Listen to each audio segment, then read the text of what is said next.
आज की इस सभा के आयोजक और संचालक महोदय, मंचासीन समस्त संगठनों से पधारे हुए सभी विशिष्ट अतिथिगण, साथियों, अभी पीछे के हमारे सारे वक्ताओं ने अपनी अपनी बात रखी है। विषय है सार्वजनिक उपक्रमों का निजीकरण। हमारे संचालक महोदय ने निर्देश भी दिया है कि विषय की गंभीरता पर ही हम फोकस करें। मैं एक प्रश्न रखना चाहता हूं आप सभी के समक्ष। क्या निजीकरण के माध्यम से आपको राजतंत्र के आने की आहट नहीं महसूस हो रही है? और क्या सारे संगठनों के प्रतिनिधियों को ये नहीं लगता है कि लोकतंत्र भारत की जनता के लिए कितना आवश्यक है? और अगर भारत की जनता के लिए लोकतंत्र बहुत आवश्यक है तो फिर इस राजतंत्र सरीखे आगमन को रोकने की जिम्मेदारी किसकी है, कौन करेगा, कैसे करेंगे, यह समझना नितांत आवश्यक है। साथियों, मैं अपना परिचय दे दूं। मैं विद्यानाथ यादव, डिविजनल प्रेसिडेंट उत्तरीय रेलवे मजदूर यूनियन, संबद्ध national federation of Indian railway man, संबद्ध इंटक का एक छोटा सा परिचय। आज़ादी के पूर्व 3 मई सन 1947 को देश में मजदूरों किसानों की समस्याओं को समझते हुए सरदार वल्लभ भाई पटेल ने 3 मई सन 1947 को इंटक की स्थापना जवाहरलाल नेहरू, डॉक्टर अंबेडकर, राजेंद्र प्रसाद, सर्वपल्ली राधाकृष्णन और तमाम विशिष्ट विभूतियों के सामने करने का काम किया था। और इंटक के पहले राष्ट्रीय अध्यक्ष सरदार वल्लभ भाई पटेल थे। साथियों, निजीकरण पर व्याख्यान देना और निजीकरण से लड़ने की चुनौतियों का सामना करना, दोनों में बहुत अंतर है। क्या हम जिसकी रहनुमाई कर रहे हैं, दिल पर हाथ रख करके बताइए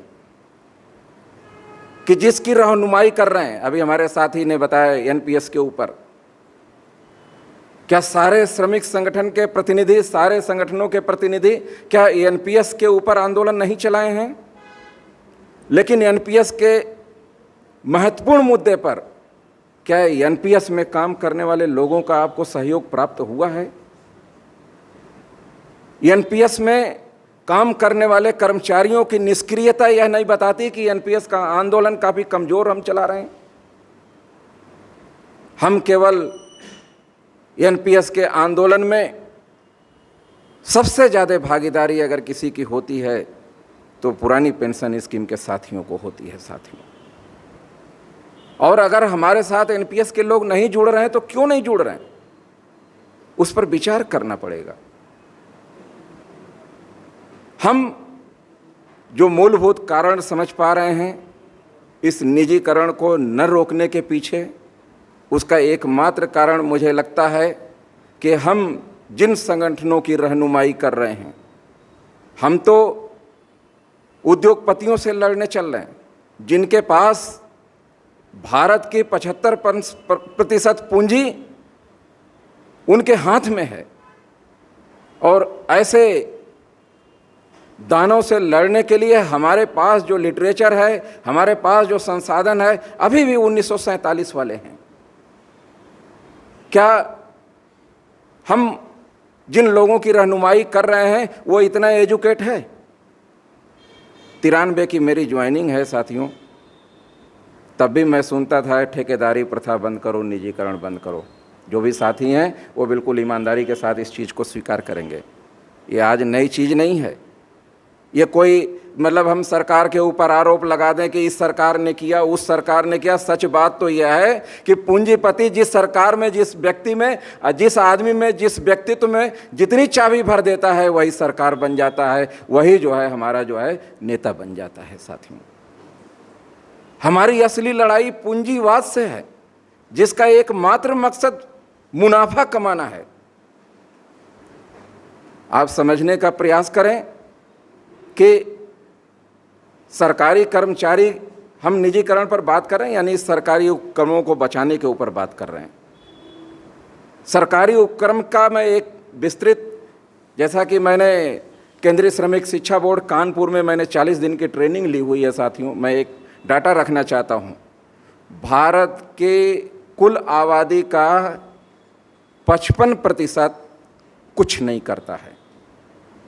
55% में महिलाएं, बच्चे, बूढ़े, विकलांग, यह लोग आते हैं। भारत की आबादी का 55% कुछ नहीं करता है। 45% आबादी जो है वह रोजगार करती है। 45% को हम 100% मान लें तो मैं एक आंकड़ा रखना चाहता हूं, और आप अपनी हैसियत को समझने का प्रयास करें कि 45% आबादी के ऊपर देश के 100% लोगों की जिम्मेदारी होती है लालन पालन और पोषण की, और 45% में से आप 100% मान करके चलिए। जो मेरे पास योजना पत्रिका का आंकड़ा है, 93% लोग असंगठित क्षेत्रों से आते हैं। अनऑर्गेनाइज्ड सेक्टर से 93% लोग काम करने वाले, रोजगार प्राप्त करने वाले लोग होते हैं। मात्र 7% लोग, जिनके प्रतिनिधि हम यहाँ पर बैठे हुए हैं, उनकी रहनुमाई हम देश के मात्र 7% लोगों की रहनुमाई करते हैं विभिन्न संगठनों के माध्यम से। अब आप, सरकार हमारी बात क्यों नहीं सुनती है, इसको आप भली भांति समझ सकते हैं। ये जो 7% लोगों की हम रहनुमाई करते हैं, और 93% जो लोग हैं वह सरकार को बनाने में पूंजीपतियों के इशारे पर मीडिया के माध्यम से जो काम करते हैं, वो लोग जो सरकार को बदलने या सरकार को बैठाने का काम करते हैं, 93% अनऑर्गेनाइज्ड सेक्टर के लोग, वह लोग शौचालय पर खुश होकर के वोट दे देते हैं, 1000 रुपया पेंशन पर खुश होकर के वोट दे देते हैं, 10 लाख रोजगार देंगे इस पर वोट दे देते हैं। अभी बिहार में चुनाव हो रहा है, आप सुन रहे होंगे, कोई 10 लाख दे रहा है, कोई 15 लाख दे रहा है।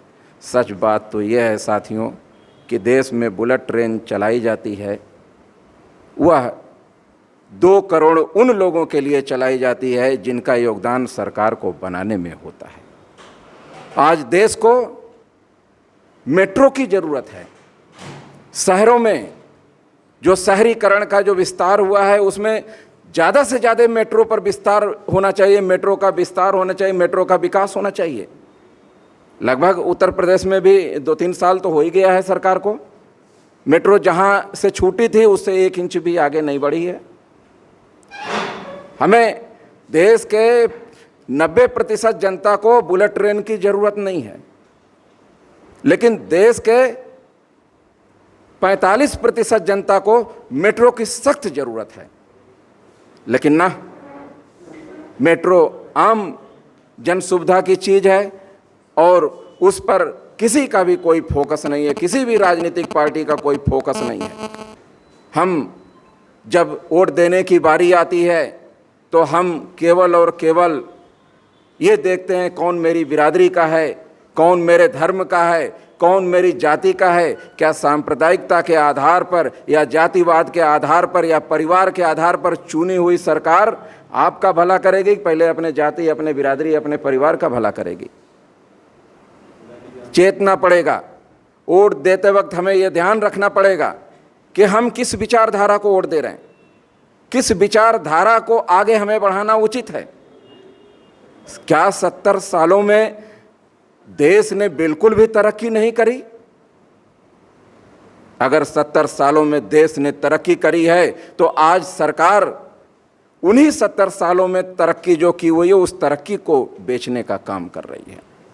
हम सारे लोगों को इन चीज़ों का विरोध करना है और इन चीज़ों का विरोध करने के लिए हमें भाषण से नीचे उतर करके ज़मीन पर उतरना पड़ेगा, सड़क पर लेटना पड़ेगा। साथियों, मैं बड़े दुख के साथ आपको बताना चाहता हूं कि लखनऊ से जब पहली तेजस ट्रेन चली थी, हमारे उत्तरीय रेलवे मजदूर यूनियन के सिपाही हमारे महामंत्री श्री BC शर्मा जी के नेतृत्व में, निर्देश में हम लोग लखनऊ में ज़मीन पर लेटे हुए थे। वहीं पर जो हमारा हाफ पार्टनर यूनियन दूसरी यूनियन रेलवे के अंदर थी, वो CRB के साथ चाय पी करके और मुस्कुरा करके जो है हमारे सामने से चली गई।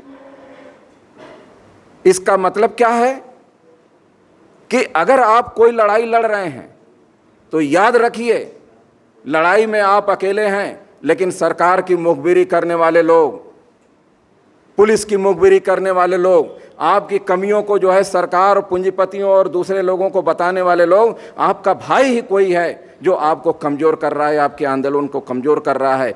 इनसे भी बचने के लिए हमें आपको जो है योजना बनानी पड़ेगी। हमारे साथी ने कहा कि हम लोगों को एक मंच क्रिएट करना पड़ेगा। निश्चित तौर पर मंच क्रिएट करना पड़ेगा, लेकिन हम लोगों के बीच में कोई न किसी को एक टीचर बनना पड़ेगा। मुझे श्री जयप्रकाश जी की बातें बहुत बेहद अच्छी लगी। हम क्यों नहीं इन्हीं को अपना टीचर नियुक्त कर लें।